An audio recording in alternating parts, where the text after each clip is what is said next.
They don't even see the level of success that they have because it's not what they want. I'm making sure I'm consistent. Seeing me is one thing.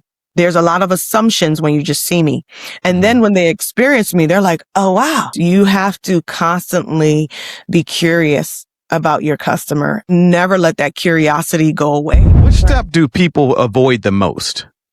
The one that challenges their personality. Again, remember, it's not one size fits all. So I'll have someone that is like, oh, I'm ready. I'm going on camera. I already got it set up. I'm good to go. But their system sucks. And then there's someone who has all the systems. They have invested in all the CRMs and they have more than enough, but they won't show up. There are people right now with 100,000 followers making no money.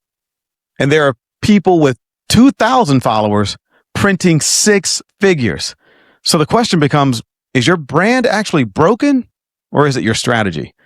Because today's guest doesn't just build brands that look good. She builds brands that get paid. Welcome to the Leverage Lounge, where we turn influence into income and strategy into scale. I'm your host, Mike Collier, and today we're going deeper than just motivation. Today, we're talking monetization. She built a 7-figure business, lost everything in 2008, and then rebuilt not just her income, but her entire identity. And now she teaches entrepreneurs how to turn their story into serious revenue. She's a founder. She's an author. Her name is Coleen Otero. So Coleen, welcome to the show. I'm excited to be here. I'm excited. I'm like, finally, the Leverage Lounge. That's right. I'm here. Thank you, Mike, for having me. Oh, thank you. Thanks for saying yes to the show. Yes. But before we get started, tell everybody where you are and where your business is today. Yeah, I mean, I'm Coleen Otero, as Mike stated, and I'm based out of Orlando, but global. Like, I have clients, honestly, from all over. My community goes as far as Africa, UK, and honestly, just really helping women grow their brand and business and leverage their online presence, audience, making those connections. As far as business today, what does it look like? It looks different. The landscape has changed, and I think that's something we do have to talk about and discuss. I'm in a knowledge-based industry, education, teaching people how to monetize their personal brand, their stories, and diving deeper, making those heart connections. And so with AI on the scene, things have shifted for us as my team. We used to do a lot more focused content days. Now people can create brand assets utilizing AI. So it's a constant pivot, but that's entrepreneurship. That's what it is. Yeah, that's entrepreneurship. It's surviving the lows. You know what I mean? And without the lows, you don't have the highs. So today is different. Every day, I'm still like figuring out this pivot in full transparency with your audience, because I know they're that are experiencing it right now in the midst of the economy, the layoffs, so on and so forth. It's been a good challenge. It's making me rise to the occasion and be creative with my approach. I'm focusing more on media now, and we started podcasting recently as well. We filmed in March and episode 1 aired last week. Let's go. What's the name of that podcast? It's the CEO Chick podcast. We're keeping it true to the brand. We already have community. We're 10 years old this summer. And so we're, again, leveraging what we already have and taking it to another level with platforms like YouTube and storytelling, and really getting our creative juices going and coming up with various ways to really highlight the life of a female founder and what it looks like today, right? So starting with my story and the story of others. And so that's what it looks like right now. It's a little all over the place. It's a gumbo. It's a delicious pot of gumbo is what it sounds like. Yep. Well, still speaking and teaching. Take us back to that moment when everything collapsed. Oh, you mean like 08? That moment. Oh gosh. Let's see. At this big old age of 47, what I remember. Come on. But back in '08, that was interesting. We had a diverse portfolio. I tell people all the time we were house rich, cash poor. The people that were renting, a lot of them worked at Disney. They lost take us back before that, because even before you had the investments, I think you said you were shampooing hair to be I started doing hair right out of school. So yes, literally, as soon as I got out of high school, I went right into the beauty industry. Yeah. I was already someone making money as a young girl. And my summers, I had a line out my door waiting for girls to get their hair done. So I've always been entrepreneurial in that way. My parents wanted me to go more into the medical space. Of course, they're looking at those guaranteed jobs, right? Where the security is. The security to my family was the medical space, the legal space, the good job with good benefits. Yep. I couldn't stomach it though. I did have the people skills, but I could not stomach that medical space. So right out of high school, went into that beauty field and started working booth rental, building my clientele, had so many ups and downs with that. And then I finally decided to go more of a corporate franchise route. And that's where I really started to learn the importance of scalability, systemizing, being able to have systems in place that are duplicatable, even in how you teach your approach. And when I was at the franchise, I was part-time. So I went from part-time, then full-time, then into management, then into my own store, and then overseeing 6 stores and multiple employees. And the whole downtown region was my region. Then I got bored because I'm still a creator. I'm still a people person. So then I got bored and I'm like, man, I think it's time for me to go into my own salon. And then at this time, we had already purchased our first home. We're looking at purchasing the second, have a young family. Like, it's really been a great experience, just up and up little by little. So we move out, we get the salon. At this time, we have, I want to say about 5 different properties, and the market crash hits. And so salon sales are down. Renters can't afford rent. We're seeing the effects of it in every area of our life. And so little by little, we go through the short sale process. We go through looking within our network if we have anybody willing to purchase. No one wants to purchase anything at this time, the homes that we had. And so we eventually just bite the bullet, go through what we have to go through to get all these properties short sold. We end up moving in with family, my parents, party of 6, moving in with Mom Dukes. Oh man, I can only imagine the humility. And 2 months turned into 2 years of rebuilding, getting credit back, rebranding, figuring things out. What does it look like now for us? Because we were just fine with being full-time entrepreneurs, but someone has to get a stable paycheck. Someone has to get health insurance. And so that was really my husband. He was the one that was like, I gotta work. I got to get a job. At the time, he was getting like little odd and end jobs here and there in retail. Bless his heart. And then ends up. I don't imagine Tony in retail, but. Okay. Like, you get no help. And my man said, we got to do what we got to do. He's so techie. So he's looking at people like, can't you read? Like, it says it right there. But yeah, we did what we had to do. Family came through and we just learned a lot. Our marriage got stronger. What would usually break a lot of couples, it really made our family stronger, made our family unit tighter. And it was tough. Did you have any moments in there though? Was there any moments where y'all were like, I'm tired of looking at you. You're tired of looking at me. Yeah, exactly. And the house ain't but so big. So there's one side to the other isn't that far, especially at Mom's house, right? Well, thank God my mom has a big house, but she good. does like, you go upstairs and you go over there. I'm going to be over here. But in that time, we were just figuring things out. Lots of prayer, lots of fasting, lots of seeking God to figure out what's next. I'm the more, again, entrepreneurial one. And so I'm very savvy. I have a lot of ideas. I love networking. I started selling jewelry, beauty products, anything of that nature. Got back behind the chair, kept seeing clients. And that was when I really began to, here's the word, leverage my social media. That was when everything that was in my fingertips and figured out how can I optimize it all. What year is this? That's a husband question. I don't know. At this stage of the game, we're coming into that 2-year mark at mom's house. So we're looking at maybe 2010, 2011. Okay.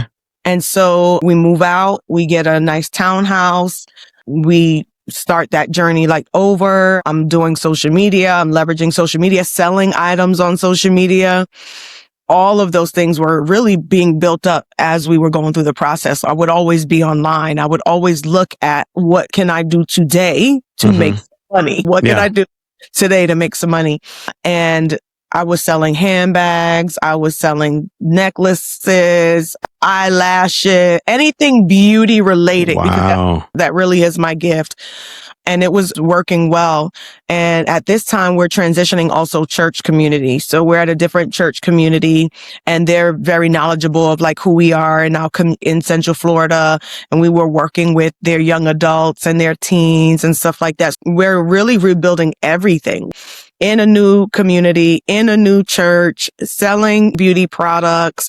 I would go to different events and have my vendor table with all my jewelry and stuff like that. But I would do, my goal was $1,000 a day. That was my goal between servicing clients and selling some sort of product. And that was just how my mindset worked. And then I launched my first digital series called $1,000 Days, geared to stylists. That was my first taste into the knowledge-based business, was helping stylists. I sat on the board of the school I went to. I'm always an A student. I'm the typical me against me. You know what I mean? And I want to be the best. I don't look at anybody else. I want to be the best. That's it. You're competing against you. You don't have competition other than yourself. I will, to this day, what activities did we do last year? What's the ROI on it? How did it grow the page? How did it convert into dollars? Where do we need to be now? That's just how I'm wired. And so with all of that being said, I stayed in that beauty industry for a while, but I started to notice, Mike, that people from other industries were like, wait, so how are you doing this? Who did this for you? Who did your photo shoot? Who styled you? Who created this? And I was the one doing everything. I was going to say, it was you. Yep. I figured out how to make my own website. I would stay up at night, my mom helping me with the kids and Anthony helping with the kids. And we would figure out how to make a site, how to create graphics that look the way I like it, how to really market and utilize memes and typography to get people's attention for what products I wanted to sell. And so that kind of what was working the muscle. Brand to Bucks was created in that time frame. CEO Chicks was created in that time frame. And that's exactly how it happened, because women from all over started to pose that same question to me. Can you help me with my t-shirt company? I'm a political figure and I really want to shift how I show up. Can you help me with that? Okay. So my pastor, she was like coming out with a book. Her worship team was launching at the time, the worship team was launching a music project. They were like, hey, can you do the hair, makeup, and style the team for the cover of the CD? That started to become like, go to Coleen. She got aesthetics down. She knows how to put a thing together like that. So it just all really just paying attention to those clues and following that trail, and honestly just saying yes, seeing what I like to do, what I didn't like to do, really working through all of it. And that's how we got to where we are today. Again, CEO Chicks was born out of that. My book, Brand to Bucks. Brand to Bucks. But let me ask you this. Sure. Was there an old version of you that had to die in order for this version of you to exist? Always. And the one you see is dying as we speak. Come on. Every day. Always. Because at the top of our conversation, I was talking about that pivot, not getting so comfortable or taking so long to grasp that things are changing. That is really the advantage I believe we have as smaller business owners, that we can pivot sooner than larger companies can. And so being like real gritty and saying, okay, if this isn't working anymore, let's table that right now. Stop trying to beat the dead horse, right? And let's look at where we need to make these adjustments in order to see the conversions that we need. Team changes, talent changes, all of those things. So absolutely, a version of me had to die to be the one that I am today. I used to be very much super shy. Like certain opportunities I would take, certain opportunities I would not. I would prefer radio over anything else. It's actually where I started working in radio in a team approach, a talk show at the ministry that we had. And it was so good. We would talk about things that most church folks wouldn't talk about. So I loved it. I also started a hotline of sorts where once a month I had a monthly call with guests. So people would dial in, right? And they would join the call and we would just have different conversations. So I preferred to be behind the scenes because that's what I was used to as a hairstylist, being behind the scenes. Like, girl, you go, your hair look good. You laid, you're good to go. I'm the person that is not really heard, but you see my labor in the project. Your fingerprint is on everything. So I was just very accustomed to that. I love production. I love behind the scenes. I love to build things. And that is definitely my superpower. So I had to become more of the face of my brand, which CEO Chicks started. I never spoke at my events for years. My team, my friends that I would bring on board, they would do most of the teaching and speaking and stuff like that. And I would orchestrate everything. And of course I would share because I did love to teach about sales and systems, making sure you have a process in place. What does that look like for you? Based on what I learned, especially from working that franchise and being one of the number one running sales teams there. So I think, die. Yeah. Well, you and I serve on the board of the 50/20 network, which is for faith-based entrepreneurs, creators, and innovators. And it is a beautiful, growing network. We've had 2 luncheons every single year. We just had one last week, and it was one of our best so far. But you and I are also in these small groups. And as I'm leading one of the small groups, I find that there are people, and maybe some of the people are watching this right now or even listening to this right now, who are in their collapse season right now. What are they misinterpreting about that moment? Number one, they're not alone. They need to know that sometimes it is just the nature of the game that they're in, right? There's highs and lows in every industry and they may be experiencing it for the first time. And so they don't always know how to navigate because they got in when it was hot, when little effort was required, right? Yeah. So now they're just having to really learn what it means to thrive in a down market, a bear market, whatever you call it. Because they're in cycles, right? There's cycles to a lot of this. Yes, there is cyclical. And so that's why I say a lot of entrepreneurship is surviving the lows. So that's number one. I like to encourage them to know, hey, you're not alone. Like this comes with the territory. There's nowhere but up from here. The second thing is look at what is working. Sometimes they get so overwhelmed with looking at what's not working. And that's why I said we have to be willing to adjust, be willing to pivot, because you have to have enough humility to say this worked before and it's not working anymore. And you have to be willing to release it and let it go and look at what is working. Where is there evidence of fruit? What are clients saying? What are customers saying? Have those conversations. There are some women that I speak to in business that are not used to having to send messages or not used to having to be more like in people's face. When it comes to putting their offer out there, they really are used to it coming to them. So it really is just like a mindset shift. Like, no, you got to go fish. That's right. There are times I have to slap myself and be like, hold up, this is what we got to do right now and make it happen. And in the conversation of leverage, there's sometimes where the things that you're doing that you're good at are the things that you should be doing. There's sometimes you hear people say, notice your strengths, but work on your weaknesses. But leverage says, don't work on your weaknesses. Focus on your strength, hire to your weaknesses.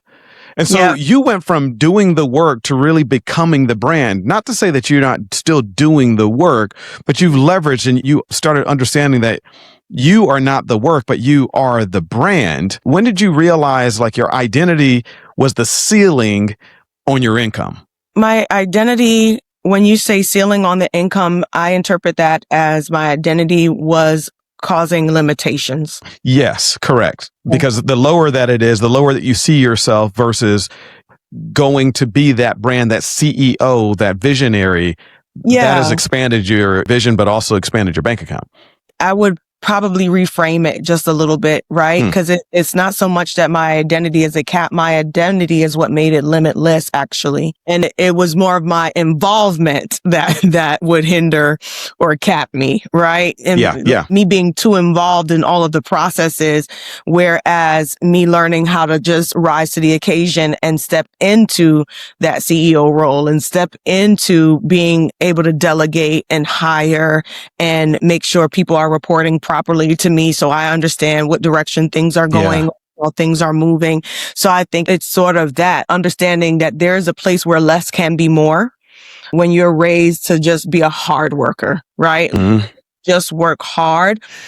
Things are going to improve or be better. That delegation piece, that leadership piece, I think is everything. I believe that, people don't have an income problem. We often have an identity problem. It's maybe not thinking big enough to allow us to get to certain levels, thinking that we don't belong at certain tables or we don't belong in certain rooms because we haven't achieved enough to be there.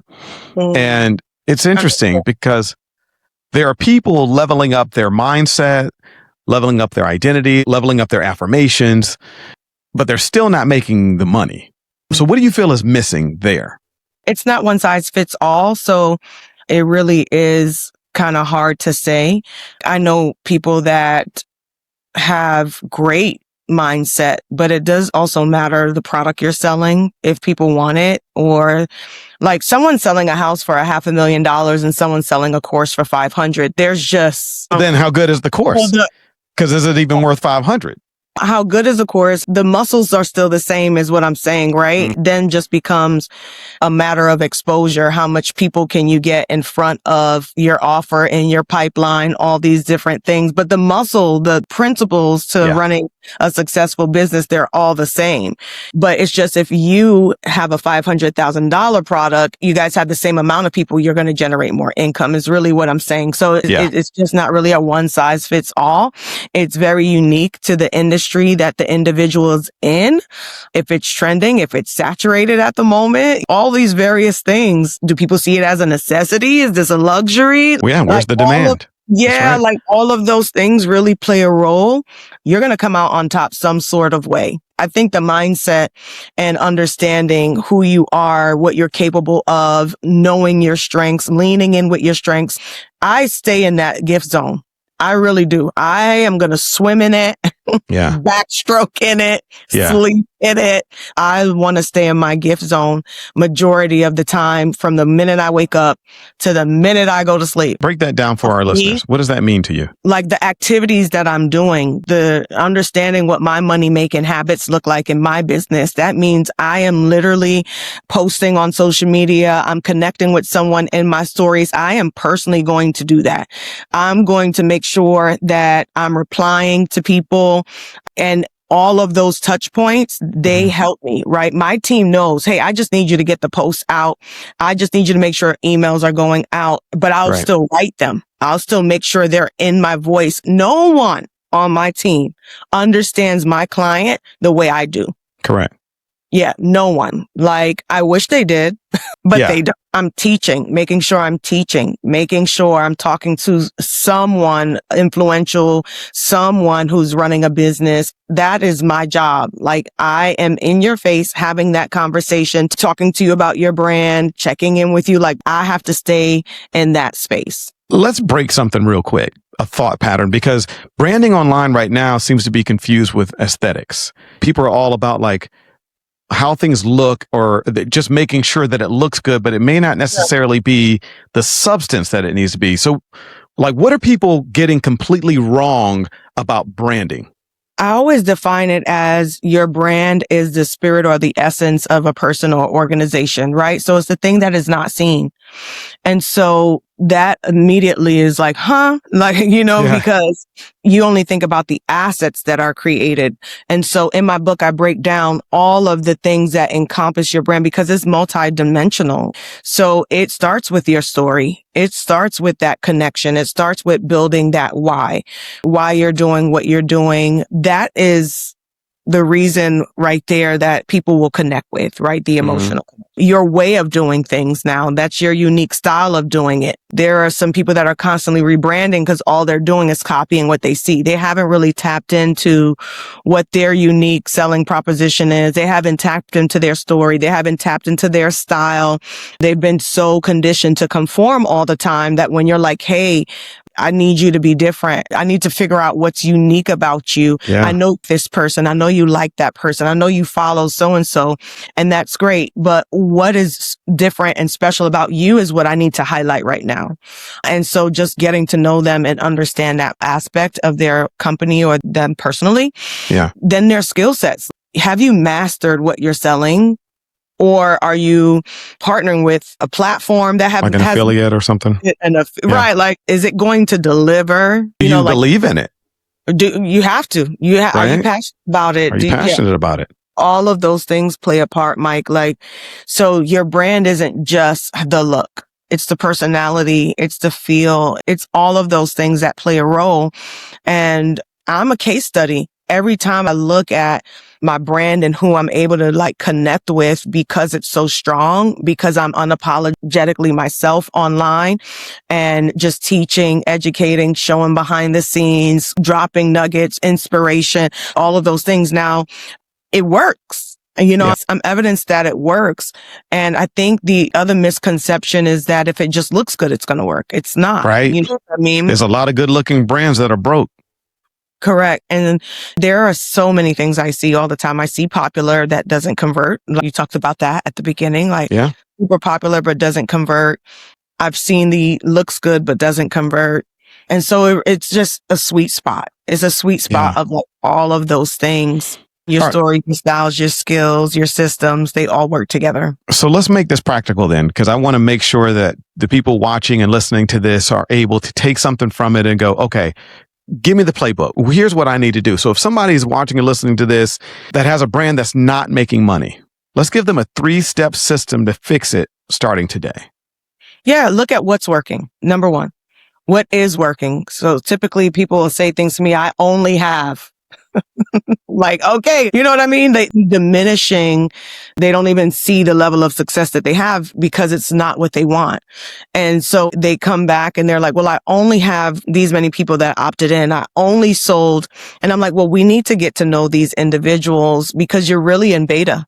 Whether it's been 6 months or whether it's been a year. I sat with a young lady just this week and she was like, it's been 6 months of me pushing this particular product and I only have 2 people. And I said, well, what made them buy? What did work? That's number one. What is working? Right. And the truth is what is working, because Pareto law tends to apply. That's the 80-20 rule. It tends to apply to a lot of areas in life. And so when you look at what did work and you look at how you were able to convert those individuals, usually you're not doing that activity enough. Yeah. So number 2 is, okay, what did work? What is working? And what was the system or process behind it? What I find is a lot of people have no clue what that was. They have no clue how they got them. They're not tracking. They're not, really going deep enough to see how they can systematize their sales process. How did you build the pipeline? How did you get the emails? That's good. How did you get on the call? So we really start to pick it all apart. So number 1, what's working? Number 2, why did it work? How did it work? Work it again. Hey, rinse and repeat. And people quit too fast. I had a lady say, okay, so if I hire you, we did a session. She had her aha moment. And so here I knew the question was coming. So if I hire you, how long will it take for me to see results? Great question. I said to her, I said, if you're willing to do all of the things that I'm telling you to do within about 9 months, because it takes a while, you have to constantly be hitting that social media. And there are in-person activities you have to do. So you have to network. You have to go to events. You have to be seen. You can't be a shy business owner. Like, who's going to advocate for you if it's not you? And so if you do all those things, I tell people 9 months to a year. Most of my high ticket individuals who pay $5,000 and above with me have been following me for 2 years. It like never fails. 2 whole Years. Before you even heard from them. 2 whole years. They're in my pipeline. They're in an email funnel of sorts. So they're getting that touch point. Anything of value that's free, they're getting that. So I'm showing up and they'll come to an event here or there to see if it's real. And you're following up. Oh, yeah. Doing what you do. Yep. I'm making sure I'm consistent, making sure emails go out, text messages go out. I still go live. I recently increased that because people have to hear me. People have to experience me. Seeing me is one thing. There's a lot of assumptions when you just see me. And then when they experience me, they're like, oh, wow. So you're not like an Atlanta housewife. I'm not. Shout out to the Atlanta housewives, though. Shout out to you. Shout out to my girls. We're just built different. I love asking those questions. You have to constantly be curious about your customer. Never let that curiosity go away. Like, I'm always enamored when I find out, like, whoa, 2 years, 18 months, 12 months. But most of them are in that 18 to 24 month period before they trust. Okay. So what's working? What's the system behind it? And then do it again. Which step do people avoid the most? The one that challenges their personality. Again, remember, it's not one size fits all. So I'll have someone that is like, oh, I'm ready. I'm going on camera. I already got it set up. I'm good to go. But their system sucks. There is no follow-up. We forgot about the live because now we're on someone else's. Like, you know what I mean? They do not have the best follow-through or systems or anything like that. And then there's someone who has all the systems. They have invested in all the CRMs and they have more than enough, but they won't show up. They won't show up on camera. They won't show up on networks or on stages. So which step actually makes the most money? First of all, it depends on the offer, but I don't think there's a step that makes more money because they're both required. So you have to be able to, number one, show up, have a presence, and it be clear about what you do. I remember early stages when I was shifting from beauty into branding, people were like, well, what exactly do you do? Like, tell me exactly, because they just could not get it. As a brand strategist, what do? You help people get clear with their message so they can show up, be an authority figure in the marketplace, and they can convert their clients. And it changes every time. Anytime I introduce myself, depending on the audience, my introduction is bound to change. But ultimately, that's what I do. And explaining that and making it so super duper clear to them, they have to see it. So I have to do videos to show behind the scenes. This is what a content day looks like with me. This is what coaching looks like with me. So in my stories, you'll see me talking to women, helping them work through. A lot of times they're not making money because they're priced incorrectly. Another thing that I see a lot, they're not priced right. They're so focused on low ticket items. But goes back to identity. They don't even see themselves being able to sell. Or lack of information. Like, some of them really just don't know. They're like, well, this is the going rate for it. So they're spending a lot of time, and what they're doing isn't necessarily wrong, but their time to ROI ratio is just like, okay, let's rethink this. You're putting 80% of your time into something that only brings in 20% of your income, the Pareto law. Whereas you need to just flip it. You need to put 80% of your time into something that's bringing in 80% of your income, and then leave the 20% for some of that low hanging fruit. So it's just like really doing some math and looking at it from a different perspective. And they just need a lot of times to work through that. Work through it. Yeah. And because we're talking about being a visionary and being an integrator, but then most people are one or the other and not necessarily both. And you've been able to accomplish both. It sounds like very well. But for those of you guys who are like, man, I have the vision, but I don't know, I don't care to worry about the systems and all of that kind of stuff. You got to bleed into it a little bit because you do need to know what's going on in your business. But that's when you can either partner with somebody or hire somebody into that role. That's what a partnership looks like. Don't partner with somebody who can do the same thing as you, right? Just because you guys can both be on camera, both be on stage at the same time, somebody's got to be working the systems in the background. Somebody's got to be building the thing. Correct. That someone that complements them. Now you talk about faith and you talk about execution. Let's go there. If someone has strategy, but no faith, do they win? I mean, there's a lot of people that, first we have to define what faith is, I think. You know what I mean? It's hope. It's action in what you believe. I don't think faith is just a mindset. I think it is fuel. It's the thing that makes you move. So I would question if you have faith if you're not moving, right? That's good. I really would. Like, faith is seen in action. You can have strategy and not have faith, absolutely, because you're not implementing the strategy. You're not doing anything about it, which a lot of people are gathering information. A lot of people feel good about gathering information. That's right. Getting ready to get ready, baby. And they love talking about what they know. But the application piece is where the real fruit will lie. Man, you know what this seed in my hand could do? This seed can become a mango. We're just talking about it. We're talking about how juicy the mango is. And you're just holding the seed the whole time. You have to plant it.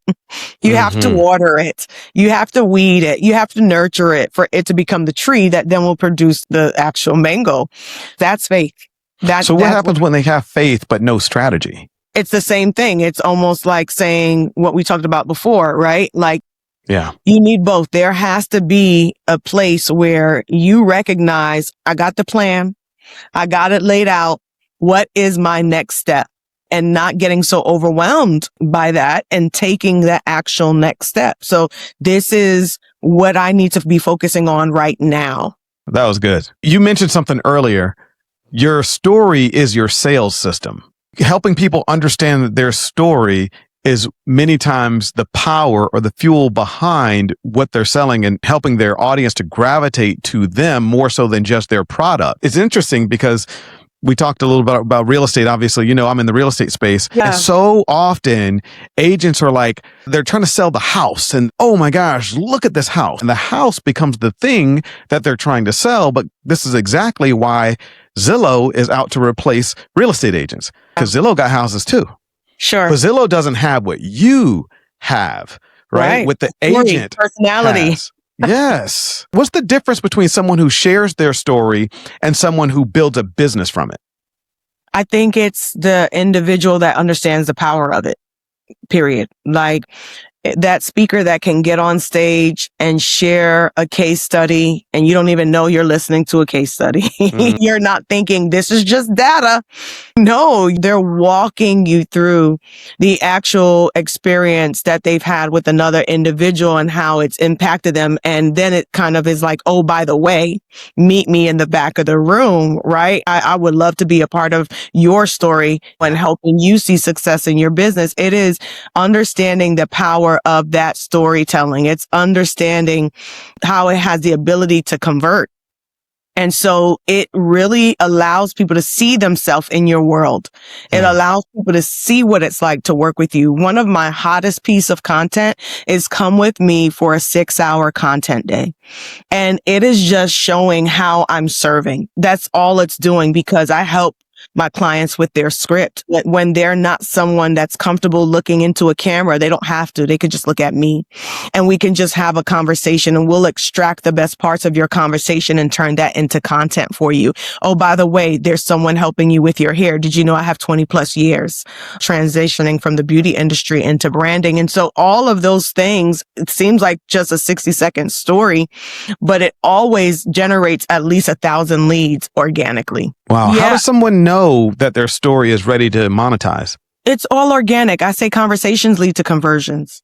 And that's why being so curious about your customer and their journey is important, because you'll start to see that, oh my gosh, when I share this, it gets a response that I'm looking for. When I share this part of what I do in my business or why I do it, or sometimes showing the how or bringing people behind the scenes, it's increasing the engagement on my page. And so you start to realize I can put ad dollars behind this, make sure my system is in place behind it, wherever you're going to lead people, if it's to a discovery call with you or a team member, if it's going to be how to prepare for your next content day. There's so many different ways I can use it depending on what I'm looking to do. If I just want to increase my email list, I would go about that process a different way. I want to get on a call with you because I want to let you know how much it's going to cost for this, and see if you're fit, then fill this form out and we'll go from there. So it just really depends, but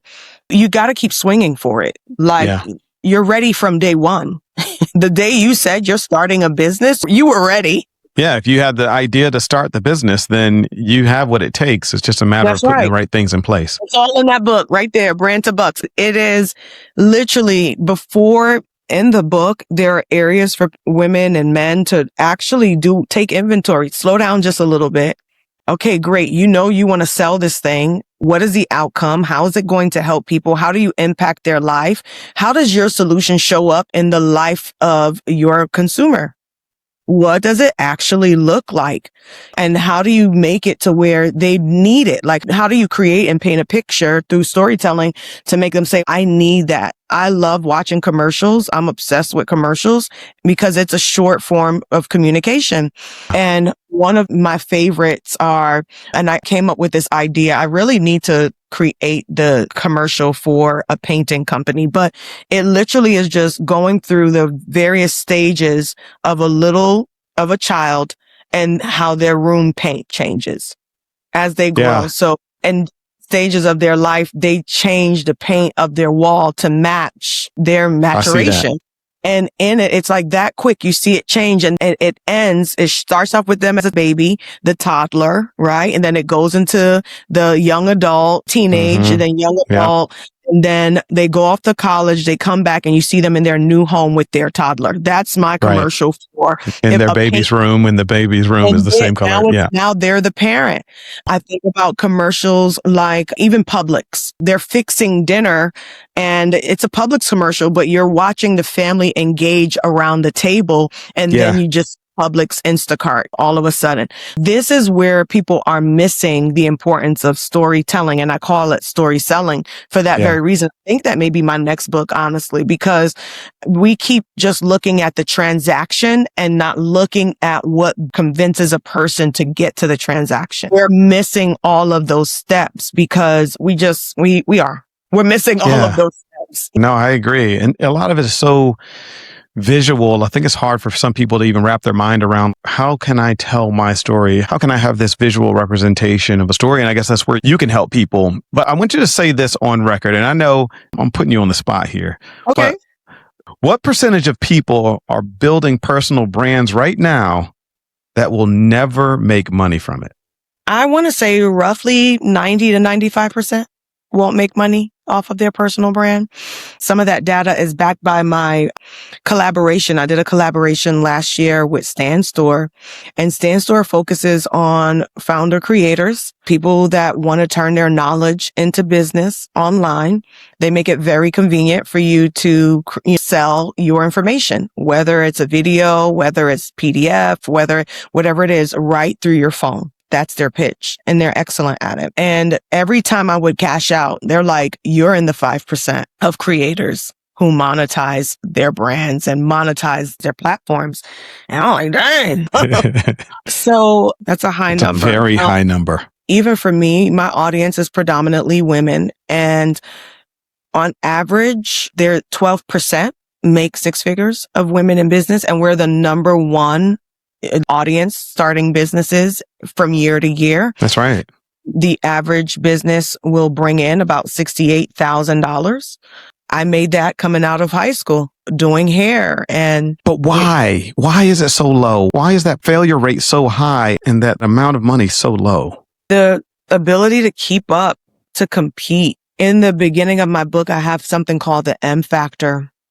And I talk about, like, I have studied what it looks like. I had time to, right? Everything collapsed in my collapse season when I didn't know I was going to be writing a book, but I spent time in areas learning, reading books, reading on the top CEOs. So many of them filed bankruptcy.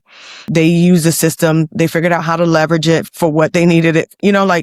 All these things that we just weren't taught. I know I wasn't. And so in the beginning of the book, I sit and I'm like, okay, I need you to look at me out of eyeball because we have to have a conversation before you start to build this brand and this business. There are 4 things you must have. You must be able to sit and count the cost. It's going to take money. So how much is it? The average American only has $500 of additional cash and to start a thing, which is why most multi-level marketing companies are $4.99 for you to get in. And you get products and you just got to start referring and telling friends.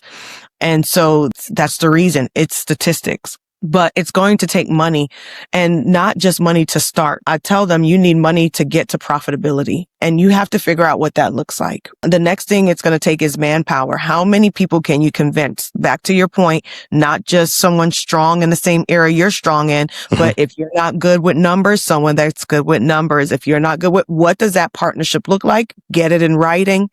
And we tend to start alone. Okay. A lot of women tend to start alone. A majority of the firms that sign up for businesses are solopreneurs. And so they cap at 68,000 because they're not delegating. The statistic of the other 88% that are making six figures or more in that data. So you have 12% that are making six figures, and within the 12%, those individuals have teams. Those women have hired. And so they're not solopreneurs. And again, it lets you know, in order to see increase, there's a principle in all that. In order to see the increase, in order to see that revenue, then we need talent. So manpower. So it was money, it's manpower. And then it's magnetism. How can you attract people to your offer? What does that look like? What's your marketing plan going to look like? And then it's mental capacity. That's the M factor. Do you really have what it takes to be an entrepreneur? Do you have what it takes to endure the lows? Do you have what it takes to constantly break it and build it back up again and keep the parts that are functional and relevant? That's the process. And so I really think that's why it's so high. People don't know, I realized, I wrote this on my threads before. I realized most people I talk to really just want a hobby that pays. That's the truth. So you're experiencing the same thing. That is the truth. I was just actually talking to somebody that we both know who's talking about getting into real estate. And he said, I realize I won't be doing it full time. I'll kind of be doing it part time because I'm still, serving and doing everything that I do. But I just kind of want it to be like almost like a side hustle. And I said, can I be honest with you about something? If you choose to treat real estate as a side hustle, it's going to pay you like a side hustle. If you treat it like a hobby, it's going to pay you like a hobby. So you get to decide. And if you want that, then that's okay. But you get to decide what you want this to be for you. But I don't want you to think that you're going to make full-time income treating this like the side chick. That's just not how it's going to work. True. Yeah. All right. Hot seat. You ready? Yeah, no overthinking. Here we go. All right. Go. One belief you had about money that you had to destroy. That I had to work hard for it. All right. Work smarter, not harder. Come on now. What instantly tells you this brand ain't making no money? Oh, that's a good one. I look at engagement. I look at comments specifically. So if it has low engagement, you're assuming that it's not making any money.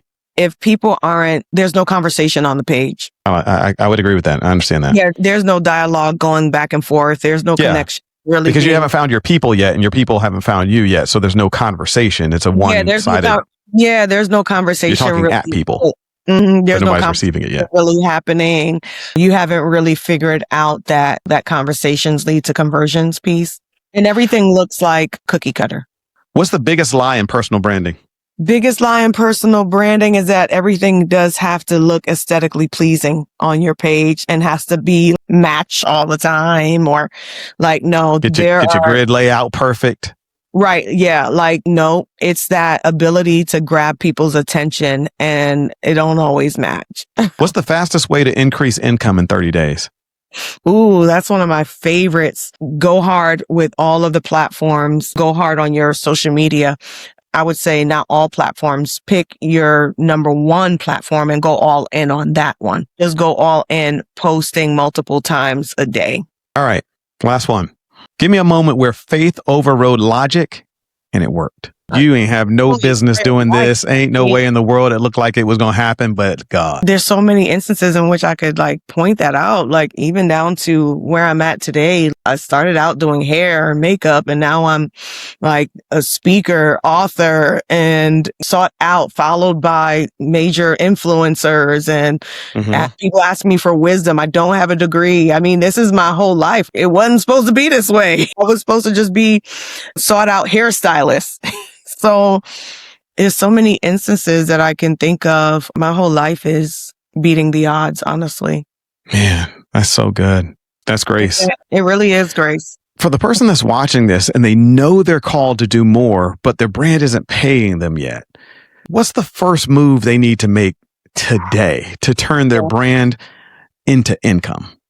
Sometimes it's the detour, and you have to be willing to embrace that detour. So again, if you're not able to like really tap into what's already working, absolutely nothing's working yet. You're still at that ground floor, still figuring it out. You have to look for a job. You have to look for a way you can serve someone. You have to figure out, either I'm going to start to reach out to folks and see how I can serve them. Like, notice people that could use your services online, right?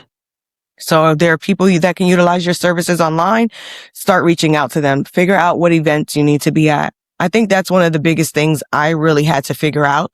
There was a stage in time where people wanted me to be like everywhere. And I'm like, this is too overwhelming. I cannot be everywhere. Where do I need to be? What room do I truly need to be in? Because we could be over mentored, over entertained, over networked, all of the things, and nothing's moving the needle in our business. I really challenge people to find the space that helps to move the needle for them. Whether that is you find someone in there, you can be an asset to them. You have a gift. So who can you partner with? Who can you collaborate with? Just really start to think outside of the box when it comes to leveraging your community, leveraging your relationships, all of various things, because that's really where it starts. A lot of times people are secretly struggling. They're not saying anything. They're not going anywhere. They're not saying anything. They're not really reaching out. They have all the information, but they really don't know how to apply it as well. Another thing I'd say is that one of the lies of the enemy is that whispers in your ear is that you don't need to be in community. You need to be by yourself. Right. And that's where these lies start to come. And you're just like, you know what? I'm just going to suffer through this by myself because I don't want anybody to know. I don't want to burden people with my burden. Or I also want to make sure that I put up the facade because I don't want people to look in too introspectively, right? To get too deep into my stuff. But that's exactly where he wants you, because that place is dark. It's noisy in your head. You need that. You have to have community. We're built for community. I agree. I really agree. And I'm pretty vulnerable and transparent. Like, I really don't care what people think. So I'm just like, because I don't want to look apart. I want to be, you know what I mean? I don't want to just look like it. I'm very just transparent about what's working and what's not, because that individual in front of me may be able to highlight something that I don't know. Right? Exactly. Exactly. Insight to apply. Listen, if you're tired of having a brand that looks good, but doesn't pay you, let this be your wake up call, because at the end of the day, your brand is not your bio. It's your ability to generate revenue on demand. So Coleen, where can people connect with you, learn from you, start building a brand that actually pays? So just go to Instagram, Coleen Otero CEO, on all platforms. Shoot me a DM if you'd like. But ultimately, you can go there and see what different ways I can help you, serve you. It'd be my honor and my privilege. There we go. Well, if this episode challenged you, good. That means you're growing. So share this with somebody else who's building bigger than themselves.